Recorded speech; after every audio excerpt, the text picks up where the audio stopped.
That week, I thought I was just sharing a room with my cousin. Simple, harmless. We were family. What could possibly go wrong? But nothing could have prepared me for the tension that started to grow between us, or how uncomfortable things became when our old differences resurfaced. It all began when my mom told me Alex was coming to stay. She made it sound casual, like it wouldn't affect me at all. Just a few days, she said over the phone. His university's closed for renovations and your aunt's traveling. It's easier if he stays with us until things settle. I didn't even get a say in it. By the time I got home from campus that Friday, his duffel bag was already in the hallway. His spotless size 12 sneakers sat neatly by the stairs like they belonged there. I hadn't seen Alex in almost 2 years. Not since that awkward family reunion where he barely looked up from his phone and I pretended to care about Aunt Sima's photo albums. We were cousins technically, but not the kind who grew up close. He was 2 years older, always confident, always surrounded by people who seemed to orbit him, so imagine my surprise when I opened the door, sweaty from the bus ride, and found him sprawled across the living room couch like he owned the place. "Hey, Noah," he said with that same lopsided grin, arms behind his head like he'd been waiting for this moment. "Miss me?" I rolled my eyes. "Didn't know I was supposed to," he laughed. "Come on, man. Don't be like that. Roomies for the week, it'll be fun. Roommates, great. I wasn't used to sharing my space. I liked my quiet, my playlists, my routines, uninterrupted." Alex brought noise. Music thumping through the walls, loud calls with friends I didn't know, a gym bag that somehow smelled like coconut and sweat. The first night was fine, mostly because he stayed in the guest room. But even then, I could hear him laughing at his own videos, talking to himself while gaming, singing along to some pop song on repeat. Still, something about him felt different this time. Maybe it was just that he'd grown up. Taller, more confident, more self-assured. His energy filled the house in a way that made me restless. I tried to ignore it. I really did. But then came the little things. When he brushed past me in the hallway, his hand briefly touched my back, by accident, but still enough to make me freeze. He had this way of moving around the house, casual and careless, like the space belonged to him. Sometimes he'd walk around half awake, yawning and stretching as sunlight caught the lines of his shoulders. Or he'd perch on the arm of the couch while I was sitting there, his knee nudging my shoulder just enough to make me aware of how close he was. None of it meant anything. At least, that's what I told myself. He was just being Alex, friendly, familiar, the same old confident guy who made everything feel like a joke. Still, the tension between us started to grow. Not loud or obvious, more like a quiet hum in the air that I couldn't turn off. One evening, he walked into my room without knocking. "Sorry," he said quickly, stopping when he saw me hunched over my laptop. "Didn't know you were studying." But instead of leaving, he leaned against the doorframe, that half smile on his face. "You've been working out?" he asked suddenly. I blinked. "Not really." "Could have fooled me," he said before walking off like it was nothing. I didn't get much work done after that. What messed with me most wasn't the words. It was the way he said them, like he was testing boundaries he didn't even realize were there. That night, I lay in bed staring at the ceiling, headphones in, trying to drown out my thoughts. I could hear his soft snore through the wall, steady and calm, while my own heart refused to settle. The next morning, he was already in the kitchen, leaning against the counter with a bowl of cereal. "Sleep okay?" he asked. "Yeah," I muttered, keeping my eyes on the kettle. He stretched arms overhead, the picture of someone with no worries in the world. "Had a weird dream," he said, grinning. "You were in it, I think." I nearly dropped my mug. "What?" he laughed. "Relax, man. It was random. I don't even remember what it was about." I didn't answer. My face was burning, and he knew it, but he just kept eating like nothing happened. From that point on, things shifted. The house started to feel smaller. Not physically, but emotionally. Like every hallway had its own weight, every silence a pulse. I'd always thought of home as peaceful. My room was my safe space. But now, It felt like every inch carried his presence, his voice, his scent, his energy. It started with something simple. "Dude, the Wi-Fi in the guest room sucks," Alex said, dropping onto my bed without warning. "Yours is closer to the router. Mind if I hang out here?" That night, he didn't wait for an answer. He grabbed a pillow, leaned back, and scrolled through his phone like it was normal. I stood there unsure what to say. "Don't you want your space?" I asked. He shrugged. "You're quieter than I remember." It's chill. That night he stayed in my room. Then the next night. His reason? Bad Wi-Fi. Somehow, that turned into his things showing up everywhere. His gym bag near my desk. His hoodie draped over my chair. His toothbrush next to mine like it belonged there. And with each passing day, the space between us got smaller. Not just in distance, but in everything else. Alex had always been comfortable in his own skin. Confident. Effortless. But there was something different about him now. He moved through the house with this calm, unbothered energy, like the place revolved around him. He'd walk around after a shower, towel slung over his shoulder, humming some song under his breath, completely unaware of the space he took up. Sometimes he'd stretch right in front of me, arms over his head, talking about nothing in particular while I pretended to read or scroll on my phone. One afternoon, I was lying on my bed with a book open in my hands, not really seeing the words. Alex sat at the edge of the bed, half focused on his phone. At some point, he shifted his legs and his foot brushed against mine.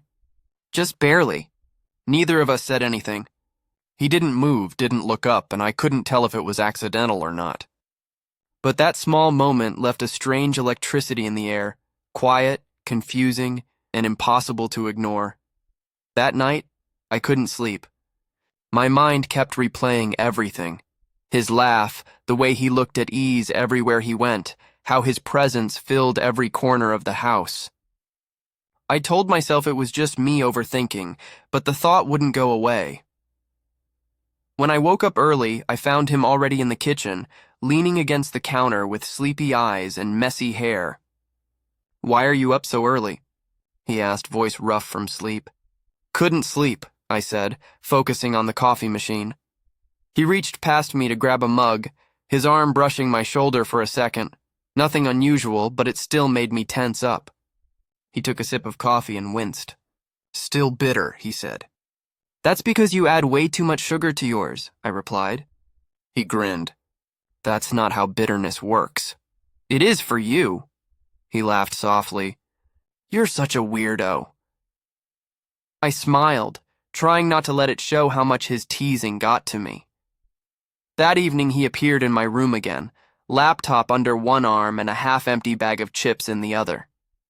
"Movie night," he said like it was already decided. "Let me guess, something slow and emotional again, right?" "It's not depressing," I said, trying not to smile. "It's subtle." He nodded with fake seriousness. "Right. Subtle. The kind of subtle where everyone suffers quietly." Despite myself, I laughed. "Fine, we can watch something else." "No, it's cool," he said. "I like your taste. It's different." Good different. That hit harder than I expected. We watched the film I'd picked, a quiet, moody story about people who never say what they mean. Halfway through, Alex pulled the blanket across both of us. Our shoulders touched lightly and the room went still. Neither of us spoke. When the movie ended, the screen went dark, but the silence stayed. "That was better than I expected," he said quietly. "Yeah," I answered, barely above a whisper. He glanced at me, eyes softer now. "Are you always this quiet?" "Only around people who take up all the space," I said. He smirked. "You mean charming people?" "Sure," I replied. "Let's go with that." He chuckled and leaned back against the pillows, hands tucked behind his head. "I'm sleeping here again," he said casually. "I figured," I replied softly, already feeling the room shrink, the air between us growing heavier, quieter. He didn't notice that I stayed awake long after he fell asleep. Or maybe he did. I lay there staring at the slow spin of the ceiling fan, trying to calm the noise in my head. Something was changing, subtle but impossible to ignore. I didn't know what it meant, but it carried a weight that sat right under my ribs, pressing down harder each day. It wasn't just about Alex being there. It was about how he was there, the closeness, the familiarity, the strange comfort that made me question myself. Over the next few days, we slipped into a rhythm. Somehow, we kept finding ourselves in the same rooms, caught in the same silences. I'd wake up and he'd already be there, sometimes facing me, sometimes sprawled across the bed like he'd lived there his whole life. We pretended it wasn't strange, but deep down we both knew it was. It had become routine, unspoken but mutual. Our words grew fewer, replaced by glances, half-smiles, and quiet moments that felt heavier than conversation. Then, on Thursday night, something shifted again. We were sitting on the floor of my room, backs resting against the bed, our empty dinner plates forgotten on the rug. Alex was in the middle of telling a story, something ridiculous about his football coach nearly driving the team van into a ditch. His sound effects were awful, but his energy was contagious. I laughed harder than I had in weeks and leaned into him without thinking. My shoulder brushed his and he didn't move away. When the laughter faded, silence took over, calm, warm, and strangely comfortable. After a long pause, he spoke quietly. "You've changed," he said. The words caught me off guard. "What?" "Since we were kids. You're different now, in a good way." His tone was softer than usual, thoughtful, almost hesitant. I didn't know how to respond, so I reached for the leftover chips, pretending to be distracted. But he kept watching me, not judging, just curious. I finally asked, "Why do you really stay in here?" He blinked. "What do you mean?" "The Wi-Fi excuse," I said, keeping my eyes on the crumpled chip bag. "It's not that bad in the guest room." He went quiet, then said quietly, "I don't know. It just feels better in here. Calmer. Less noise in my head. That stopped me." I looked at him, really looked. Behind all his jokes and easy confidence, there was something else now. Something tired. "Do you ever feel like you're always performing?" he asked suddenly.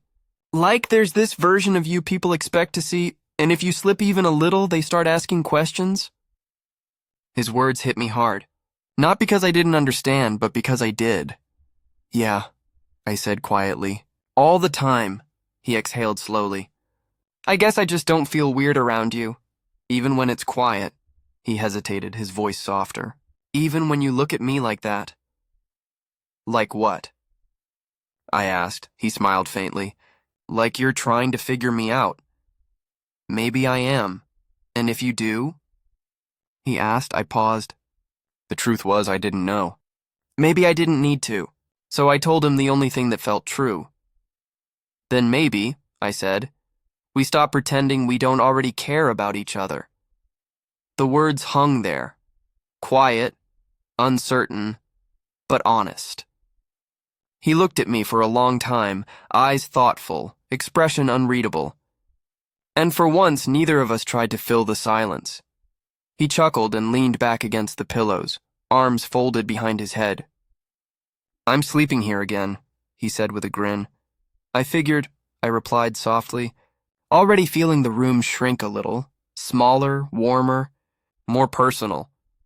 He didn't notice that I stayed awake long after he started snoring. Or maybe he did. I lay there staring at the ceiling fan slowly spinning above us, trying to calm my thoughts. Something was shifting, quiet but impossible to ignore. I didn't know what it meant, or if it was even real, but the feeling pressing against my ribs wouldn't fade. It wasn't just Alex being here. It was him, and no matter how much I tried to downplay it, I wanted to understand it. Something deeper was forming between us. Days began to take on a new rhythm. Alex and I moved through the house like gravity had changed, pulling us into the same spaces, the same silences. I'd wake to find him still asleep beside me, sometimes turned toward me, sometimes stretched across the bed like a starfish. We acted like it wasn't strange, but it was starting to feel like a choice, one we both kept making without words. We didn't talk about it directly, but the silence between us said more than either of us could. It lived in the brush of his arm against mine, in glances that lingered a moment too long, in the quiet we didn't try to fill. Then, on Thursday night, something shifted again. We sat on the floor of my room, backs against the bed, empty dinner plates forgotten on the rug between us. Alex had just finished reenacting how his football coach almost drove the team van into a ditch, complete with wild hand gestures and terrible sound effects. I laughed harder than I had in weeks, leaning into him without thinking. My shoulder brushed his and he didn't move away. When the laughter faded, he stayed there. Close, warm, quiet. "I think you've changed," he said after a pause, voice low. "What?" I turned toward him. "Since we were kids," he said, eyes soft in the glow of the desk lamp. "You're different now." In a good way. I didn't know how to respond, so I reached for the leftover chips, pretending to still be hungry. But his gaze didn't waver. It lingered, thoughtful, like a question he wasn't sure he wanted answered, so I asked instead, "Why do you really want to sleep in here?" He blinked, caught off guard. "What do you mean?" "The Wi-Fi excuse," I said with a small shrug. "The guest room's not that far from the router." He hesitated, then said softly, "I don't know.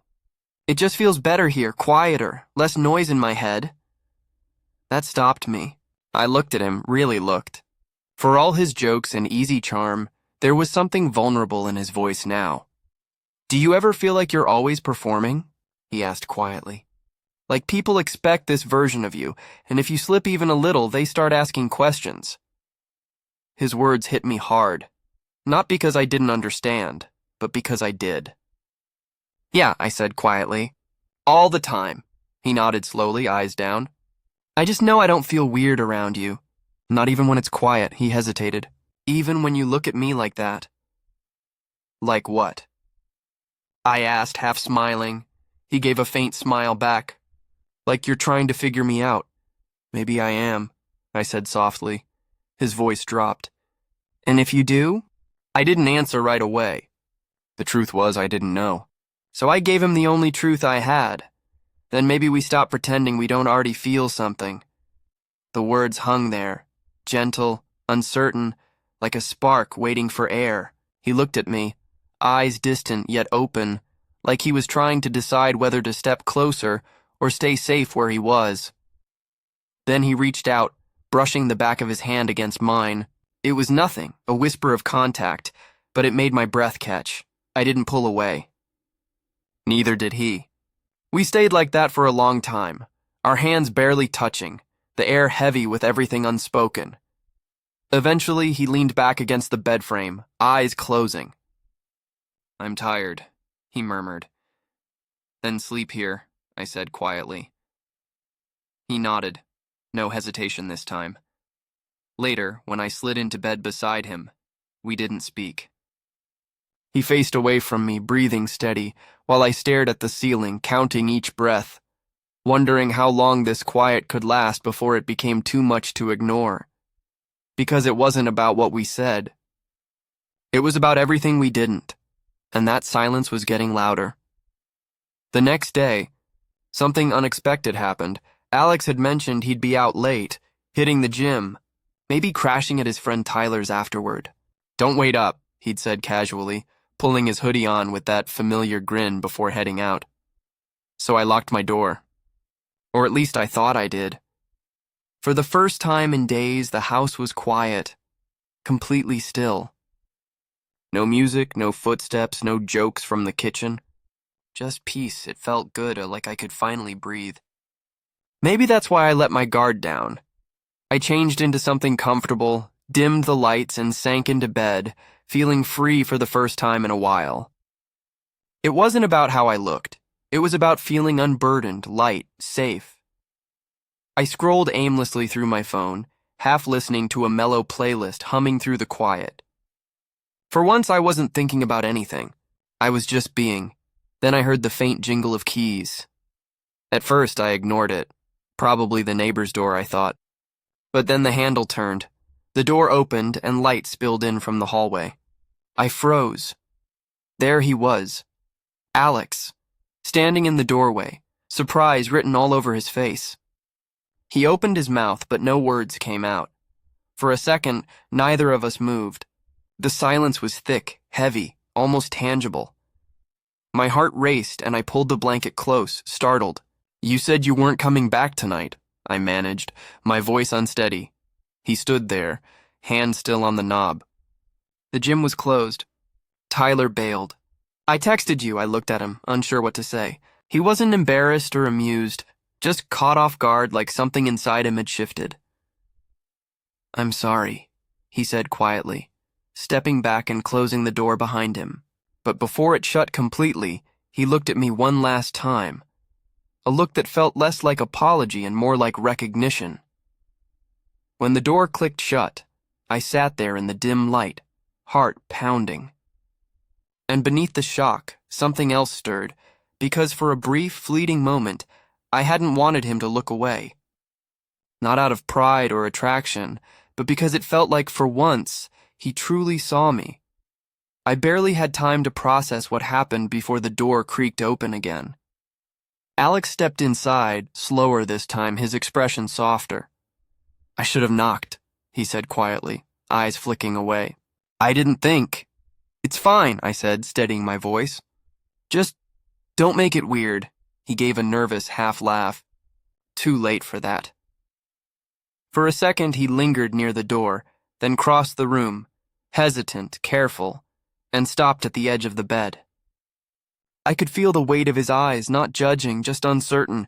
"I didn't mean to," he started, running a hand through his hair. "It's just, you looked peaceful." "Peaceful?"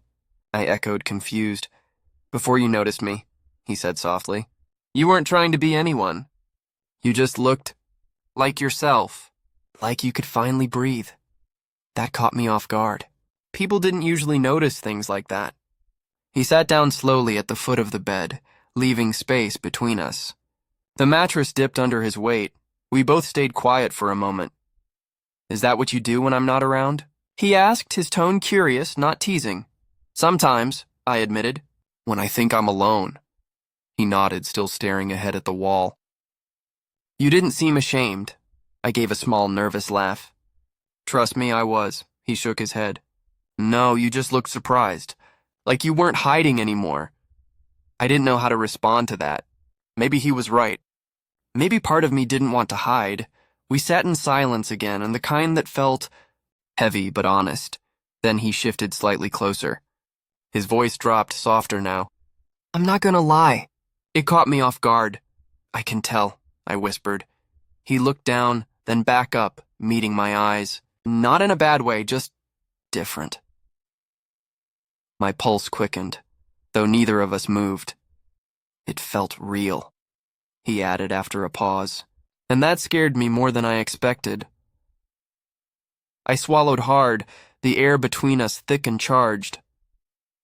"Do you want me to turn the lights off?" I asked quietly. He held my gaze, his voice low but steady. "Not if you don't want to." Neither of us moved.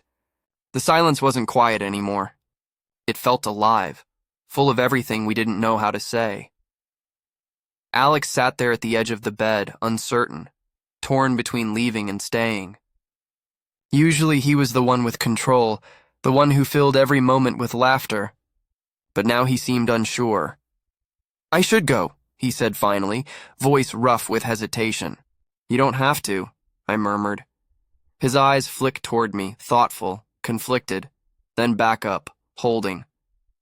The room felt suspended in that fragile stillness, where nothing happened but everything changed. He hesitated at the edge of the bed, his voice barely above a whisper.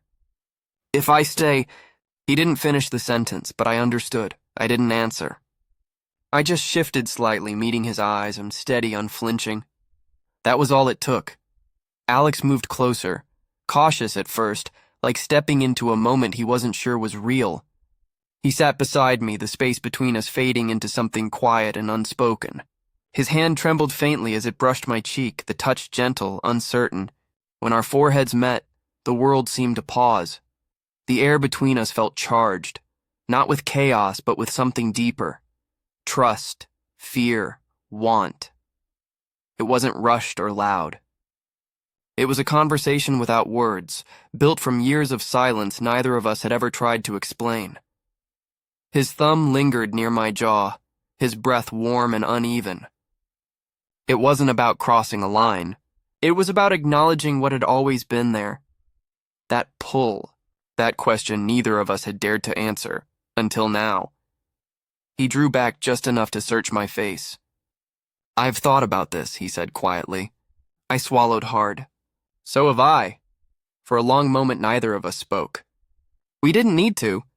The air said everything. The way he looked at me, the way my heart refused to slow down. Then he leaned in again, resting his forehead against mine. "I don't know what this means," he whispered.